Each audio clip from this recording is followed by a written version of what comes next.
Será que eu estava errado sobre o Grok 4.5? Será que foi errado eu comprar o Super Grok Heavy para trabalhar com ele? Vou te falar minha experiência real.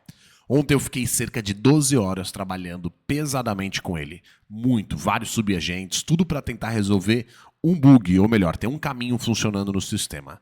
E não consegui. Deu errado eternamente durante as 12 horas. Depois de muita frustração, eu decidi, eu vou me render à OpenAI, vou trazer isso para o Sol. Peguei a conversa inteira que eu tive com o Grok, joguei no Sol e em 20 minutos foi resolvido. Com 3 prompts, a OpenAI resolveu o problema que eu demorei 12 horas com o Grok e não estava resolvendo. A questão é o seguinte, o Grok tem tokens muito mais baratos. É basicamente impossível acabar com os seus tokens na Super Grok Heavy. Por mais que você tente. Eu ontem, nessas 12 horas, foram menos de 7% do semanal. O do Sol acabou na hora o semanal, com essas respostas. Esses 20 minutinhos de trabalho acabou tudo na hora. Mas o problema foi resolvido. Essa é a questão. O problema complexo, no sistema complexo, foi resolvido. Eu identifiquei aqui qual era a diferença. Eu fiquei falando, por que o Grok não conseguiu resolver isso enquanto o Sol resolveu tão rápido? Eu li as duas conversas, eu avaliei, fiz tudo possível e eu cheguei em 3 coisas que eu digo que são os vieses cognitivos do Grok. Por ele fazer essas 3 coisas, ele ficou 12 horas trabalhando, enquanto o Sol não fez essas coisas e ficou em 20 minutos só e resolveu o problema. Quais são esses 3 vieses cognitivos e como que você tem que tê-los em mente enquanto você trabalha com o Grok? Porque isso vai te ajudar muito a trabalhar eficientemente com ele. Primeiro, narrativa prematura. Eu percebi que trabalhando com o Grok, ele imediatamente tinha uma resposta. Ele imediatamente criava uma narrativa que parecia fazer sentido para ele. E ele defendia essa narrativa, mesmo contra as minhas investidas, os meus questionamentos, e mesmo contra o sistema em geral. Ele muito rápido assume uma narrativa. Ele assume algo que ele tem que fazer. A primeira, como está aqui comentado, a primeira história coerente vira a verdade. O Sol não foi assim. O Sol trabalhou por muito tempo antes de começar a mexer no sistema. Ele não partiu do pressuposto que a primeira hipótese dele era correta. Ele faz a hipótese, testa a hipótese, tenta falsificar a hipótese, continua trabalhando, faz outra hipótese, faz outra hipótese. Então ele não se convence da primeira narrativa. O Grok tem muito isso. Ele vai se convencer da primeira narrativa. O que isso significa para você trabalhando com o Grok 4.5? Não aceite uma resposta imediata dele. Faça ele provar isso.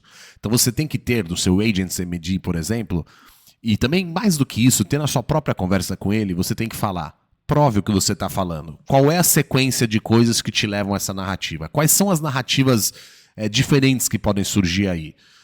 Quais são as evidências, quais são as hipóteses que você está formando? Tente provar a sua hipótese falsa. Então, no Grok 4.5, você tem que desafiar as hipóteses dele. Não aceite uma narrativa, ele tem uma tendência a fazer isso. 2. Cegueira de camada. Cegueira de camada é um clássico e o Grok 4.5 é muito forte nele.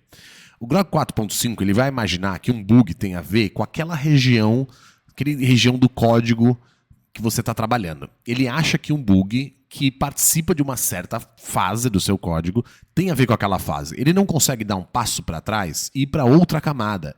E perceber nessa outra camada que existiam coisas a mais. Por exemplo, o meu bug tinha a ver, na verdade, com o Bot Fight Mode da Cloudflare. Então lá na Cloudflare eu tinha o Bot Fight Mode ativado e isso era o problema, era isso que estava fazendo surgir aquele bug. Mas o Grok nunca parou para pensar isso. Também entra um pouco junto com a narrativa prematura, certo? Ele já imagina algo com aquela coisa local que você tá e ele não dá um passo para trás.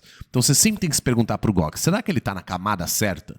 Será que ele tá analisando poucas camadas? Talvez pergunte para ele, ó, você tem um viés de cegueira da camada, você está na camada certa? Não tem coisas que você deveria avaliar em outras camadas do sistema, longe de onde você tá? Talvez no campo da Cloudflare, talvez em outro campo que não é o que você está trabalhando agora?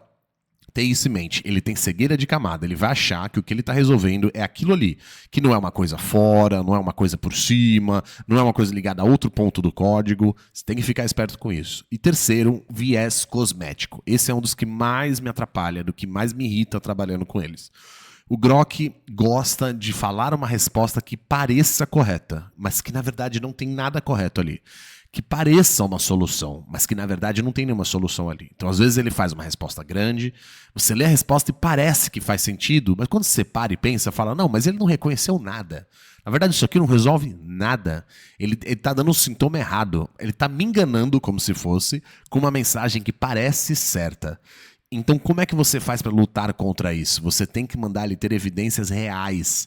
Então, cada resposta dele não pode ser um texto que soa correto, mas sim uma sequência de evidências reais, de provas que aquilo que ele está falando é correto. Você tem que empurrar bem forte contra isso.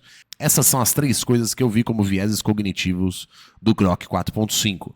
Embora eu consiga trabalhar muito com ele, o tokens sejam basicamente infinitos, ele está bem perto de ser útil, ele também perde o meu tempo. E não tem nada mais valioso do que o meu tempo. Não tem token, não tem nada. Para mim é muito. E a frustração de trabalhar por 12 horas e chegar a quase um burnout mental tentando resolver uma coisa que na verdade era trivial, mas o modelo era cego, custa bastante. Então, assim, eu estava errado a assumir que o Grok 4.5 não tinha essas coisas. Eu testei muito pouco e desse pouquíssimo teste que eu fiz, já cheguei a conclusões muito fortes. O Super Grok Heavy é maravilhoso em questão de tokens, mas eu preciso muito de um modelo mais inteligente do Grok, demais. Assim como o Sol é, mas custa muito token. Então estamos nesse momento agora das coisas. Vou continuar usando o Grok? Com certeza. Vou renovar o Super Grok Heavy? Talvez não. Se a SpaceX não lançar um modelo novo até o final de agosto, eu não vou renovar o Super Grok Heavy, porque infelizmente, trabalhar com um sistema assim não adianta ter tokens baratos se você não tem soluções. E o meu tempo é caríssimo. Então não adianta um token ser barato, mas perder o meu tempo.